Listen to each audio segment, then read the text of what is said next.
I, 27F, moved to the US almost 7 years ago. I have two half-sisters from my father's side, all from different women. We used to be very close, and despite both of them being illegitimate, I shared with them part of what little inheritance I got from my grandparents. They never recognized them and left them nothing. 2 years ago my sisters also moved to the US. The middle sister, 28, let's call her Mary, got a company to host her with a work visa. The eldest 30, Karen, not her real name, got a student visa and moved in with me since I was already working and earning a good salary. The arrangement was that I would pay bills, she would get a job at the university since she's not allowed to work outside, and that was her spending money. I would cover all bills and food. The only thing I asked was to help with some minor chores. I have a dog and a cat, and I told her she had no responsibility while she had school and work. It was fine, since I work from home, and I have a stepfamily that helped me maintaining my home, mostly because I'm the free babysitter for them. Pretty sweet deal for a student, right? Well, apparently that wasn't enough. While she was in school, Karen met Ken. I knew Ken from the time I went to university. He's a creep, but I thought harmless. Karen was head over heels for him. I warned her Ken had a bad reputation at the university, but she didn't care. She's a big girl, so I let it be, with the only condition that Ken was not allowed in my place. COVID hits, and my hours were cut. Karen's school goes on pause and she loses her campus job. Because of all of this, we moved into a small apartment. I took a second job, and did some freelance on the side. Needless to say, I had no personal life. I am dating someone, but he was also swamped with work and bills, so we barely met each other. During this time, Karen and Ken apparently got closer and he began to appear in the apartment. Karen was not part of my lease, but my landlord was very understanding. Ken began making really inappropriate comments about me. I am not a beauty queen, I just look a bit exotic, as Ken put it. I'm mixed race from the Caribbean, so I have a bit of everything and somehow it all shows. Karen looks more like our father, he was of European descent. In all honesty, Karen is more attractive. I only look foreign in this little Intermountain region city. Ken would go out of his way to touch me and was just invasive. I managed to just keep in my room when he was around or use the excuse that my pets needed a walk. I didn't know exactly why, but Karen kept pushing for me to spend time on my own with Ken. It will be good for you to bond with your future brother-in-law. They had only been dating 7 months at this point. Whatever, I didn't care. I found excuses to avoid it. November 2020 I got a better position at my main career job, so I was able to quit my second job and have more me time. I reconnected with friends and one of them asked me if I was okay. I asked why and he told me Ken had been saying he was very close to getting me for personal time. I was not okay with that idea. And I very loudly said I'd rather be hit by a train than doing anything with Ken. Since I'm in a small city in the Intermountain region, the kind that most people in the same area knows each other, a lot of people had text messages or creepy stories to tell me. That was it for me. I went home and demanded an explanation. They didn't deny it. Ken even said Karen had said it was fine and I was doing them a solid as her sister, since he had a fantasy he wanted to go for. I told them both they were disgusting and that Ken had to leave or I would be calling the cops. Ken left with some insults sent my way, and Karen began telling me she didn't see the problem since my partner and I were on a break. We were not. I told her I was not for her, to sell around like property and that she had 2 weeks to find a place of her own. I was done with her. I called all my relatives, sent them copies of the text messages I was given, and no one in our family wanted anything to do with Karen. She moved in with Ken a few days later. It took me some effort, but I was able to get a restraining order for Ken. Couldn't get one for Karen. Still, they disappeared from my radar except for a few encounters which easily were solved with showing I was about to call 911. And then today happened and I had to hold back my laughter. Mary had kept tabs on Karen, since sisters and all, and she messaged me with a notice. Hey, Karen just called me. She's pregnant and Ken kicked her out. I just stared for a few minutes and responded, oh. That's sad. Mary knew, and supports, that I don't care or have any intentions to help. Karen used Mary's phone to call me. She begged me to help, since Mary is only letting her stay for a week before she moves to another state. Said that she missed her little sister and had no one else to go to. That she knows I have family health insurance, I pay for private health insurance for 2 relatives that are in hard times and have health conditions, and that I could do something like that for her pregnancy medical bills. This baby is a blessing and I should want to help her raise it. Meaning, I pay for everything. I let her pour her heart out for a good 5 to 7 minutes, then said nope. I ended the call. She tried calling again for a while, then stopped when I got a text message from Mary saying she had left her phone on the counter and she was sorry for the spamming. Most of my family agrees with me, even Karen's mom. The only one that disapproves is Karen's aunt.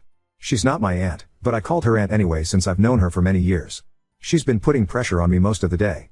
She only stopped when I told her one more message and I would show her text messages to my step-faith, who is her landlord. I feel bad for the baby, to a point.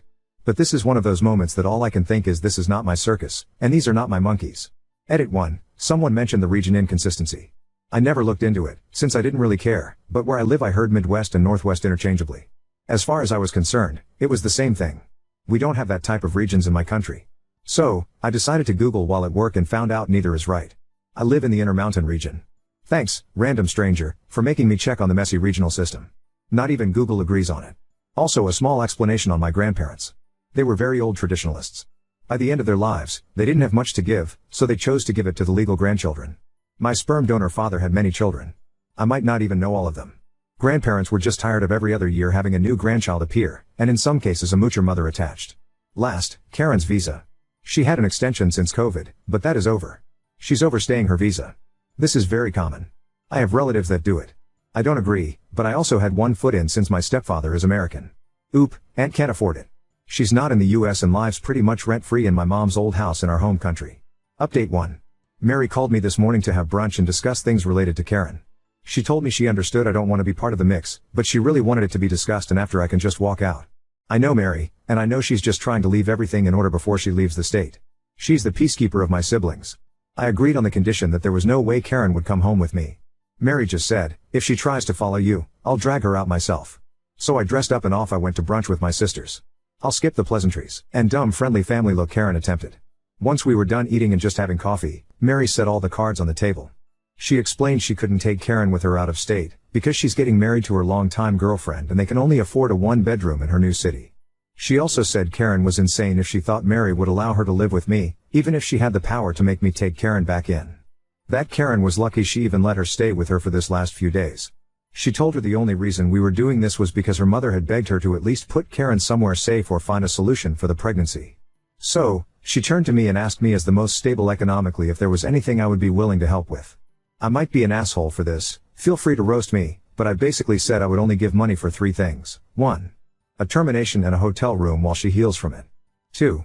A ticket back to home country so she can live with her mother or aunt, and get free health care. 3. A ticket to our eldest brother's home country so she can live with him because I know he will take her.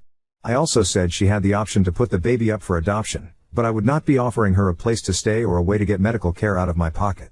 I gave her some links to nonprofits she could use. Karen started crying, saying I was trying to take away her baby and being a bad sister. That a good sister would open up her home and help care for her baby. That I never deserved to have the money I have.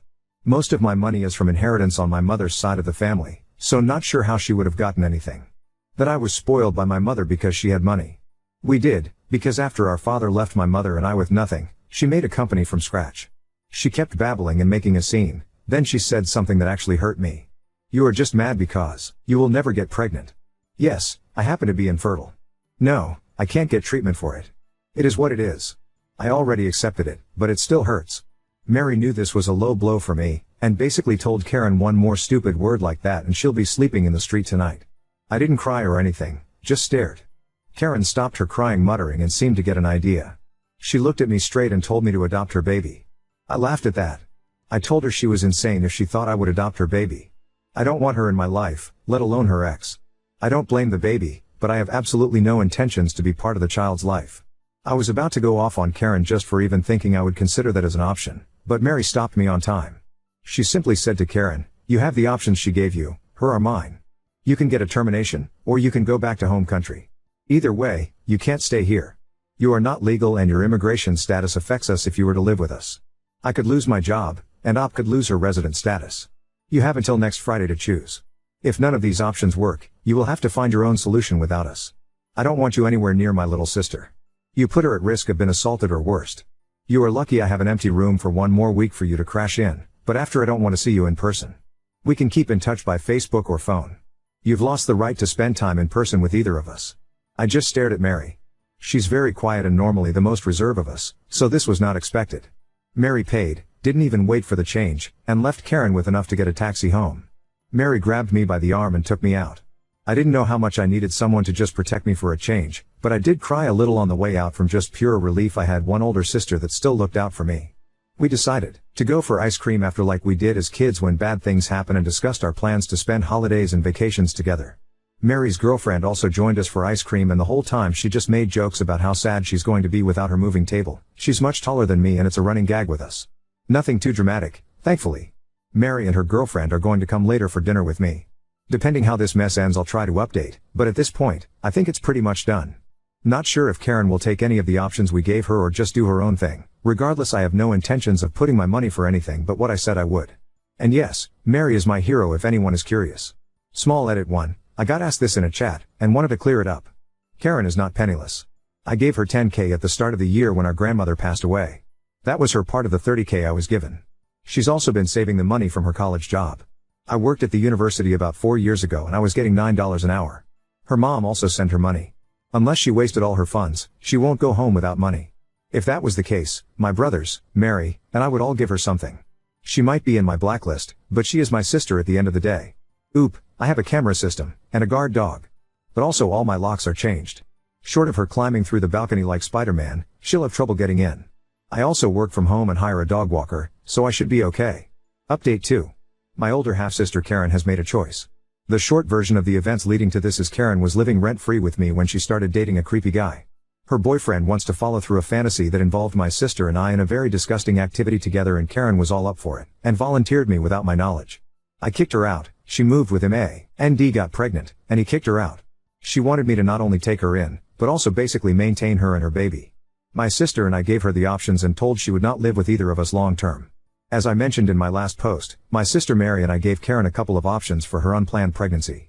The options were a termination on her pregnancy, a ticket back to our home country or to our brother's home country, or she can figure a way to keep her child or put the baby for adoption.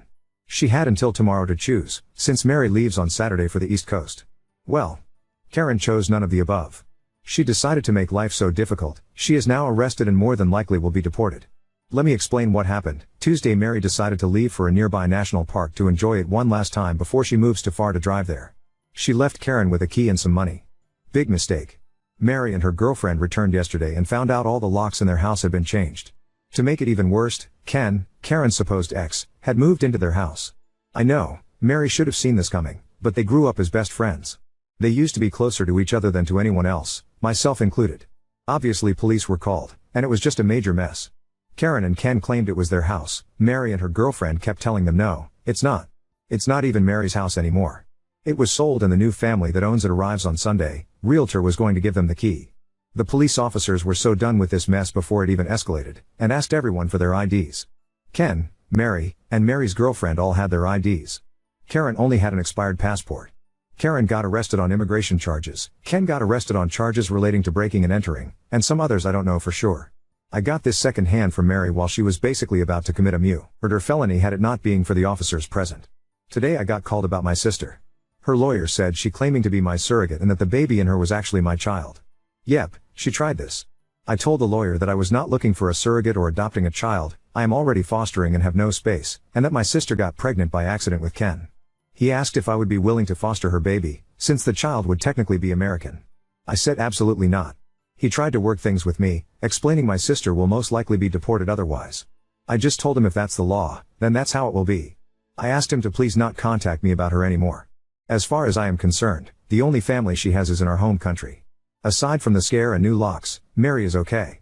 The realtor has copies of the new keys for the family that owns the house. And now my sister and I are planning to have no contact with Karen. I don't know what exactly will happen to Karen. Nor do I care anymore. Now not even Aunt in home country wants anything to do with Karen, and even apologized to Mary and I. As for Ken, well, who knows? I hope he goes to jail, but if he doesn't, I couldn't care less. I now feel like a massive boulder is off my shoulders and can just focus on work and teaching my foster daughter about Star Wars. We have already watched all of the original trilogy and we have a Clone Wars marathon planned for the weekend. I want to thank everyone who sent me well wishes to my sister Mary, and I also to the people that share advice that I am so glad I took to heart. This has been probably the worst rollercoaster family mess I've dealt with since my parents' divorce, and it came absolutely from the one person I suspected less. Can't say I have any entitled stories aside from this. Karen was once actually a very good sister, but I guess when money and comfort are involved, people change. Small update that isn't worth a new post. Karen was offered to leave the US willingly and she will face no negative effects for her status. She called my mom to see if she could convince me to give my sister the money for the ticket. Mary and I agreed to pay the ticket on the condition she never again contacts either of us. Her mom is aware of this and basically told me that Karen will have to find a job within the month she arrives, or she'll be in the streets. As for lawyers and stuff, I have my own immigration lawyer aware of the mess, and he told me the only way the surrogate ploy would work would be a DNA match or a contract. None of that is around, so I'm safe. Mary booked Karen for her trip back on Friday and good riddance. Update 3. I almost made it to a month without hearing from my half-sister, but okay, Reddit, you were right. This might never be over. Also, funny enough, dear sis found my post and sent me a scathing email before I blocked her. But that's really not a big story. This one however pisses me off. So, as I posted before, my older half-sister Karen was forcefully, but not really, removed by immigration after going insane and trying to get squatters' rights on a sold house that used to belong to my other half-sister Mary. And she was escorted out, so I know she left. Things were calm for a bit and in the meantime I focused on my 4-year-old foster daughter. Let's call her Lily. Lily's mom is one of my oldest friends. She gave birth in the US, but the Lily's father is not American and unfortunately passed away when Lily was a baby. My friend was asked to leave the US to do her immigration process off country since she has no one to claim her aside from a minor child. This sadly means she probably won't be able to come into the US until Lily is 18. Because of our home country's education system being really bad, she asked me if I could take Lily. By this point I had already kicked Karen out so I had an extra room. I told her it was okay if it was on Lily's best interest. Lily and I are tight as thieves and she's always seen me as her crazy fun aunt. Took a bit, but 3 weeks ago Lily's guardianship was passed from the state to me and just in time for Halloween too. We are skipping trick or treating this year due to the pandemic, but Lily still wanted to dress up as a Sith. I am so proud of this child, I swear. My mom was incredibly happy of having a foster grandkid, especially since Lily actually doesn't have any other grandparents, so she sent her some fairly fancy Star Wars props.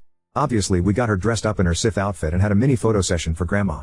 And my mom posted the pictures in Facebook so Lily's mom could see them easily. My family and friends went crazy with how adorable Lily looks. She says she's not adorable, she's Sith. And then Karen strike back.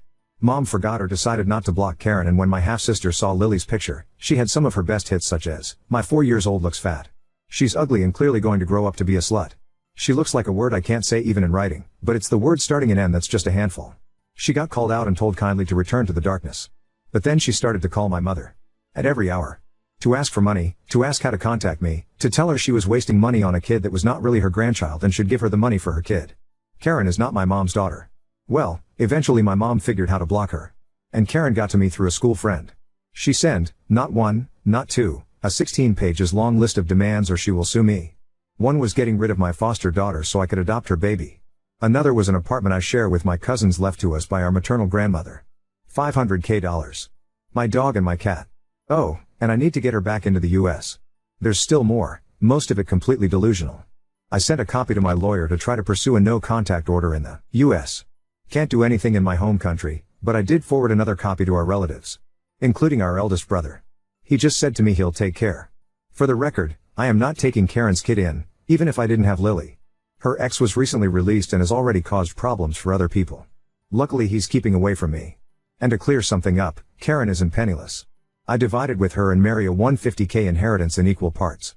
She also got money from her stepfather when he passed. In our home country, she's actually well off. The only reason I never charged rent or asked her for money was because I knew the tuition price was going to be very high and didn't want her to have to take a loan like I did for a time. Oop, I still have assets in our home country. The apartment, some land my maternal grandpa left me that I share with my cousins since he died before they were born, a bank account, and I'm partners in my uncle's company. She seems to think my maternal family's property is also property of my father's children, except it isn't. Most of it is premarital stuff or from after the divorce.